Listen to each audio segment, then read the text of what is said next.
The Swans cut a double ton at the SCG, beating the Eagles by one of the biggest scores in the game's history. Plus, the Dockers do enough to keep their finals hopes alive as the Cats bounce back against the Demons. This is The Round So Far, brought to you by AAMI.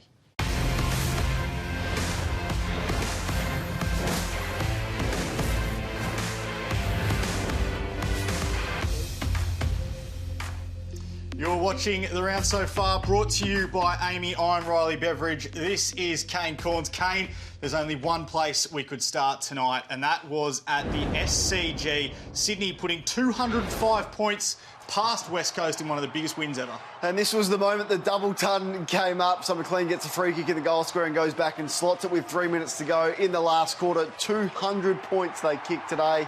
When you didn't think it could get any worse for the West Coast Eagles, it got much worse today. It certainly did. 171 points was the final margin in that game.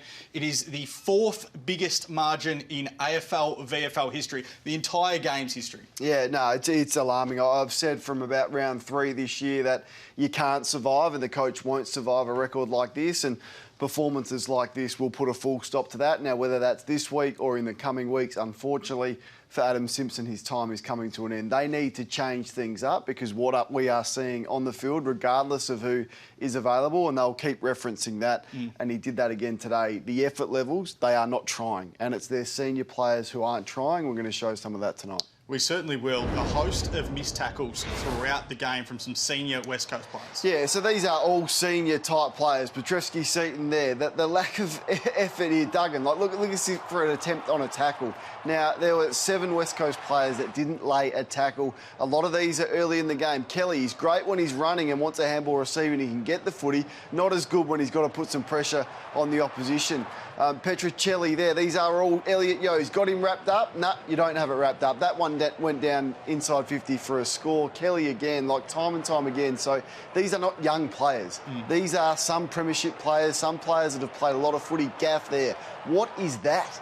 So Adam Simpson can't tell us why there is a lack of effort from not the young players, not the players that have played a handful of games, but from senior players who refuse to work and refuse to, and I hate to say it, refuse to try today.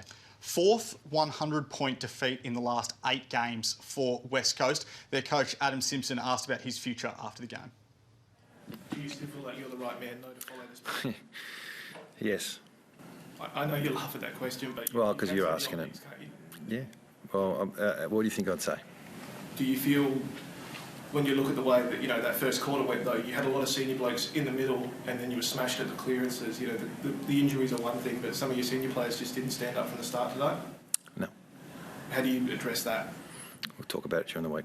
It's not giving a lot to your fans who are hurting, is it? Now, we have sympathy for Adam Simpson to have to sit through that again, but the message is not getting through, and there isn't a response from his coaching through to the players, and they tell us that it is going to get worse. So if you're telling us it's going to get worse and you're going to get younger and you're going to go to the draft, that's 5 years.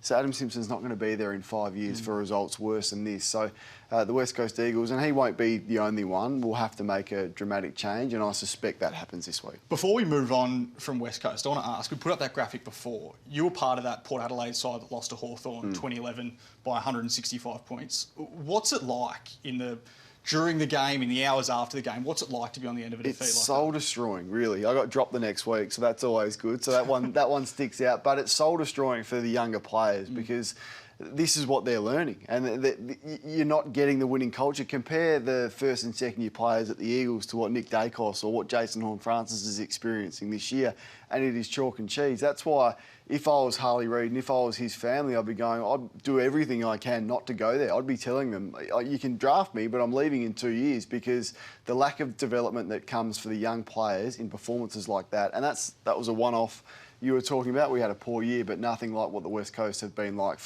we're talking nearly a 3-year period now. This isn't just this year. This was last year, and it was the back half of the previous year. So the sustained lack of performance is building up on them to the point where something has to give. Sydney's percentage increased by 15 as part of this game, and it was the inclusions that made all of the difference. Isaac Heaney came in and kicked 5 goals. Logan McDonald came back and kicked 4. They also had their co-captain, Cal Mills, come back back and looked really polished as well. Plus, they've got Tom McCartan, who's coming back from concussion issues. He had 25 disposals and 7 marks in the VFL. May have left their run a little bit too late, but performances like this and 15 percentage points helps, doesn't it? And they're feeling a lot better about themselves tonight, I can guarantee you that. And sometimes the teams that have come up against West Coast, they've got them at good times, and that has been the case for Sydney. I mean, look at this. Once again, we're highlighting how poor West Coast's lack of pressure is, but also to get Heaney back into some really good form, 18 score involvements he had and kick 5, and Logan McDonald's starting to feel a bit better about himself, and it does give them a heartbeat for the rest of the season. Let's head to Optus Stadium now, where Fremantle got the job done over Essendon. They moved the ball with so much more precision going inside 50. They took 14 marks inside 50. 7 and 7, and that's what I really liked about it. So there's a couple of really positive aspects to their game, and we'll get to their stoppage stuff in a moment, but their ability to change angles and their ball use, which has been a criticism of ours on them and how stagnant at times their ball use has been, particularly earlier on in the year. But all of a sudden their forwards got a chance, and they got a chance in one-on-one contest.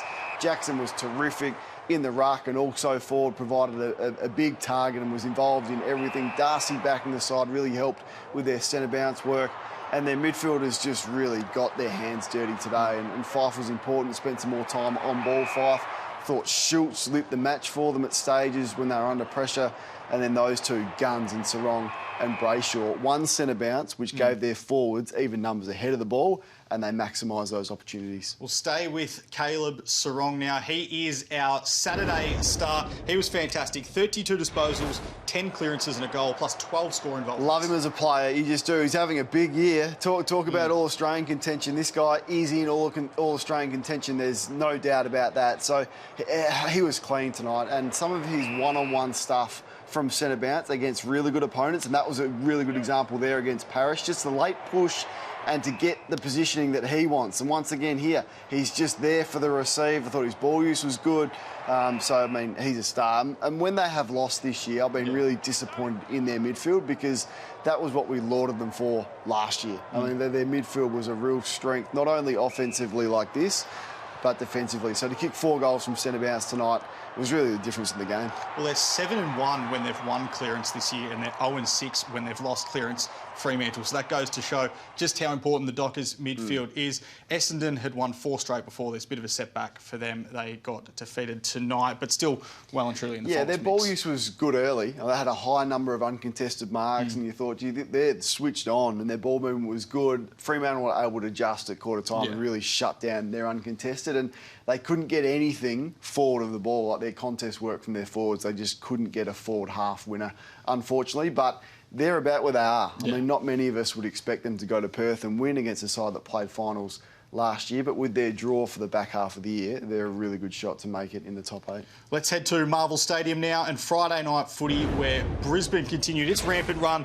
They beat St Kilda. Harris Andrews was the star. 21 disposals, 9 intercept marks. Yeah, how good were they defensively? And Chris Fagan spoke about that after the game. He was asked, what impressed you most? Well, it was their defence. To hold St Kilda to low 40s in inside 50s, they couldn't penetrate what seemed to be the logos on the ground because of this guy. 9 intercept marks, 7 of those were taken in the first half. And he was a rock. This is as good a game as I've seen him play. And he's played some good footy. I thought he was down on form, and clearly physically he was hampered a bit last year. But if they can get him to produce form like this, and he's also in All-Australian form, the co-captain, I reckon he's been in really good form. And they're now putting him to the 2nd or 3rd most dangerous tall forward from the opposition, which does give him a bit more of a licence to sit off and do what he did. But Ross Lyon had no answers for him. Now, Mitch Owens has been one of St Kilda's stars this year. I probably think he's leading the Rising Star race at the moment, but you want to mention the role he's been playing. Well, he won't win the Rising Star if they keep playing him like this. Like, this is unfair.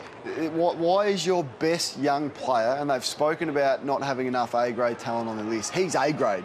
Why is he rucking against Oscar McInerney? Like, this is unfair for a second-year kid to be doing this. You've got to protect your biggest and most valuable assets. They are not doing that with him, and I know he's done it before, and he's done it reasonably well at the first half of the year, but I don't want to see this. I don't want to see him giving free kicks away in the ruck because he doesn't really know what he's doing. And I certainly don't want to see Joe Donahue's knee being driven into his stomach like this. So either play him as a high half forward, or play him as a midfielder, or play him as both. Don't waste him in the ruck, and then in the second half we have to go and try and tag Harris Andrews. What a waste. He's your best young talent. Look at it. Give us a look at him in the midfield, and then play him forward where he's been so damaging this year. Another St Kilda star is their captain, Jack Steele. He's having a bit of a down year by his standards. So have a look at this. 2021 when he was right in contention for the Brownlow medal, but year on year since then his numbers have dropped down. Unfortunately, and when you're the captain, your performance, if it's on the decline, stands out, which it is. So now clearly physically there is probably something going on with him, but as Ross Lyon has said, he's declared himself fit, so he needs to impact more. And when I say impact, he needs more than just under 4 score involvements per game. It's not so much the disposals I'm worried about. It's you could watch 4 quarters of a St Kilda game and not notice he's out there, which is an issue when you're the captain of the side and one that we know can be very inspirational. I want to highlight one moment from this game that just annoyed me a little bit. So Rowan Marshall gives the ball up for Joe Donahue. What foot is Joe Donahue? He's a left footer, Riley. He's kicking with the left foot. So this happens too often, I reckon, where he just gives him the left lane to kick to. Yep. That whole side is completely free. So it's just a lapse in concentration. Joe Donahue goes forward. Eric Hipwood, who was fantastic across the course of the night, kicks a really crucial goal. It was only a 9-point game at this point. Yep. So... And there's something in the ball on the ground in the forward line. That's not where Joe wanted to put the footy. Yeah. But in the first quarter, they had kicked it high and the Saints were pretty good at intercepting it. That sort of dirty, ugly, messy ball on the ground inside forward 50, particularly with the assets that Brisbane have with McCarthy and Charlie Cameron and Rayner and these guys who are so good at ground level. Zorko, if he plays there when he comes back, look out. So I didn't mind that tactic, even though Joe didn't mean it. We'll head to our moment now, and it came before this game. This was, of course, Spud's game, remembering the life of Danny Frawley. And remembering the importance of mental health and speaking up to your mates. If you're going through hard times, it's always important. Ask how your mates are feeling, ask how they're doing. St Kilda did a power of work in the lead up to this game just to remember this. And it was a really emotional moment pre-game. No doubt. They do it so well. Justin Kazitsky's been a great ambassador for that, and he did a terrific piece in the Herald Sun on Friday.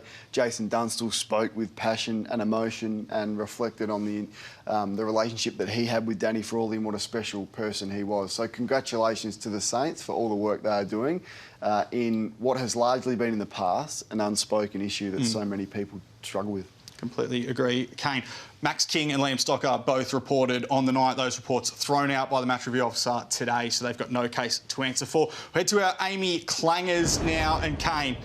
Not sure if you noticed this on Thursday night at GMHBA Stadium. Oh, did I notice it? Cozzy Picker kicks the goal and he shushes the crowd. Too early. It's the second quarter, Cozzy. You've got to take a lesson from your own teammate here, Brodie Grundy, a few weeks ago when they played Port Adelaide. They were on the road again. Too early. This goal put them up 17 points. They ended up losing this game to Port Adelaide. That's twice now that the Melbourne players shushed the crowd. They've lost both times. What are you doing? It is a bad omen. Put the shush away. Unless you're up by 6 goals with 5 minutes to go, put the shush away. It's not working. All right, Geelong secured a big victory in this one. They pulled away in the final quarter. It was their pressure that got them over the line. Some of this vision is inspirational. So just have a look at this. And from the team aspect of, so this was a really even game, played in tricky conditions, hard conditions. So what was the difference in the 6 goals that they kicked late? Well, it was their defensive pressure. So that Atkins one there led to the Blixarves goal. Look at them swarm on the opposition. They come from everywhere. Atkins kicks it off the ground.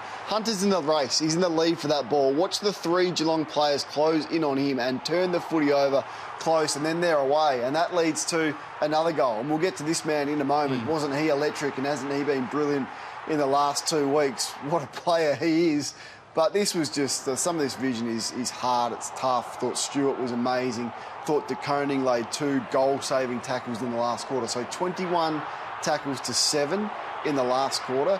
And sometimes you just win on will and effort. And tactics go out the window, particularly in those conditions. And I thought that was important as any tactical battle that we saw on Thursday night. You mentioned Gary Rowan there. Early on in the game, he innocuously knocked out his teammate, Jeremy Cameron. He was subbed out of the game with concussion. Rowan was clearly shaken up. We're about to see a vision of this. I thought it was really good, inspirational leadership from Tom Stewart just to come over here and say, mate, it's all right, head up. He ends up coming in, kicking 3 goals, proves the match winner. As you mentioned, great last week, kicked 3 in the first quarter against Port, another 3 on Thursday night. Yeah, I've called him the best 8-possession player maybe the game has ever seen, because the stuff that he can do is so good in the air. He's a beautiful kick for goal.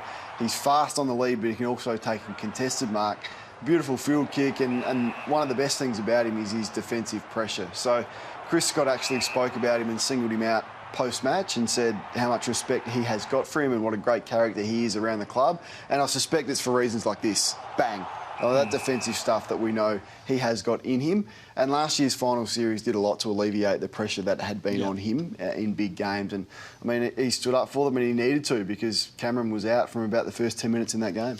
Geelong had a number of injury issues, particularly in its midfield. So we'll get to this graphic now here. So 3 of their top 5 centre bounce players from the first 14 weeks of the season miss out. Dangerfield, Guthrie and Parfitt. Yep. Had a much younger mix on Thursday night against Melbourne, but they did the job. Oh, they did. Atkins was back to what we saw in the back half of last year. He's just a bull. He's so tough in there. And Bruin is building. Yeah. Like, he's definitely going to be a player. So his ability to go inside and then spread, he was able to go forward and score. And Bose was the sub that came on and was important for them. And Holmes, we know, is building back after an interrupted season. You often put me under the pump. I'm going to put you under the pump. Can Geelong win the premiership this year? I still think their midfield's a bit light. Yes or no? No. Not from where they are now, I don't think. Hold me to it, though. I will. We'll see in about 10 weeks' time. I want to get to this incident, another incident early in the game involving Tom Stewart and Jack Viney. Now, they came together. It looked like Jack Viney had hurt his shoulder. Tom Stewart then pushes him. He got a fine for misconduct from the MRO. What do you make of it? What's the game coming to, Riley? What is the game? We slow that down in slow-mo. It looks very dramatic. It's a tough contest that Stewart has won in a tough physical game in wet conditions, and he just lightly brushes him and pushes him over, not to the injured shoulder. It did no more damage. Viney came back on the ground. He was fine and good to go and played well, and he copped the fine for that. I'd challenge that. I think it's ridiculous. Melbourne saying after the game that Clayton Oliver they're hopeful that Clayton Oliver will return from that hamstring injury next week. Head to the ladder now, Kane, and we'll have a look and see how this plays out. Your Port Adelaide still at the top, but Collingwood can jump back ahead of them if they beat the Crows tomorrow. Getting even. Melbourne, the Saints, the Bombers, the Bulldogs, Adelaide. We'll get to Geelong and Richmond and Freo. Like, there is a log jam from 4 to probably 12. I mean, that's where it sits. And even with Sydney gaining that 15 percentage points, as we mentioned earlier tonight, makes things interesting. And unfortunately, the teams that get West Coast again just get an advantage that is far too unfair in the scope of what has been an otherwise even competition. All right, Kane. Well, kids aged under 14 will have free entry to games across rounds 16 to 19. Plus, there will be heaps of entertainment and giveaways just in time for school holidays. To find out how you can redeem the Kids Go Free offer, go to afl.com.au/Kids Month. Conditions apply.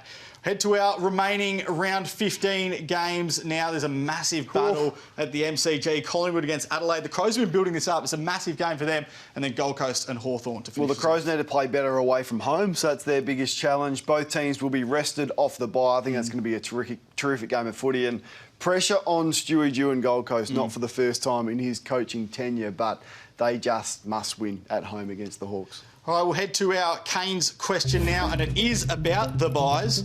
What is causing the post-bye blunders, Kane? Because teams coming off buys this year are now 1-8 after today's games. I wonder whether they switch off physically too much. So the players get time away from the club. It'd be 4 or 5 days off.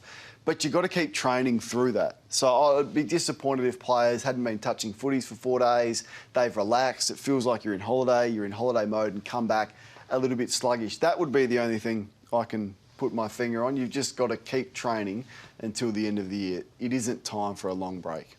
Well, it's not time for a long break at afl.com.au. Plenty of shows throughout the week that you can watch, including Gettable, all of the latest trade, draft and free agency news on that show with myself and Cal Toomey. I want to chat about Liam Henry this week because he was awesome against the Bombers. Thanks for your work. Career best game, Liam Henry. See you next week.